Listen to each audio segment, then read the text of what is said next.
Christopher Marlowe was the bad boy of Elizabethan literature. He pushed the limits of literary form. He challenged the religious status quo. He challenged social norms, legal norms of behavior. In a word, Marlowe pushed limits. There is no record of Christopher Marlowe's birth date, but there are records of his baptism on February 26, 1564, in Canterbury, England. Marlowe was the son of a shoemaker.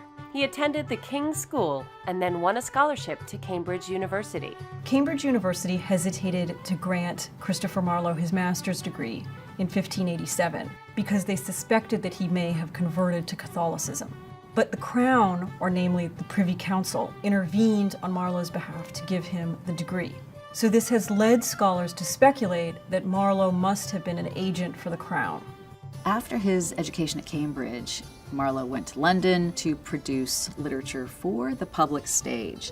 This is the beginning of the professionalization of writing and the concept of a person living as a writer.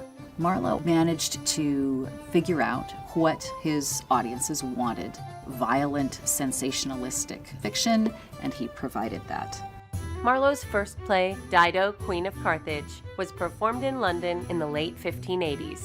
Marlowe was just before Shakespeare in terms of achieving popularity and fame in the Elizabethan theater. Marlowe's second play, Tamburlaine, was performed in the London stage around 1587, and it's one of the first plays to use blank verse in an effective theatrical way. Blank verse is unrhymed iambic pentameter, and so it's a big deal to try to develop that. After Tamburlaine, Marlowe wrote only 4 additional plays: Dr. Faustus, Jew of Malta, Edward II, and Massacre at Paris. Christopher Marlowe had a wonderful influence on Shakespeare. Marlowe's plays often resulted in a similar play by Shakespeare, which dealt with very similar themes, as if Shakespeare were one-upping Marlowe, which is the way Elizabethan theater often worked. Marlowe wrote 4 plays that are famous today. Shakespeare wrote 38. But those 4 plays that Marlowe wrote provided Shakespeare with the plot material for 4 of his most popular plays. So that Jew of Malta becomes Merchant of Venice, Dr. Faustus becomes Macbeth, Edward II becomes Richard II, and Tamburlaine becomes the Henriette. Marlowe's most famous play was the tragical history of Dr. Faustus. Dr. Faustus was incendiary. During a period of time when you had Puritans outside of the theater rallying against it as the devil's cauldron, Marlowe puts on a play where the title character summons the devil on stage. This is a period of time when people are new to the theater, and if you can imagine having a title character draw a whole bunch of circles and pentagrams on stage and mumble in Latin, and poof, a devil appears, you have a sense of just how frightening that play might have been. Christopher Marlowe never married and died when he was only 29 years old on May 30th, 1593.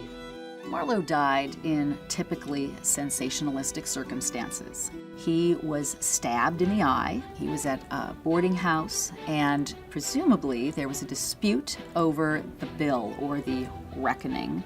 This is thought by many people to be simply a cover. A few days prior, he had been accused of treason and of heresy. The timing of this death is extremely suspect.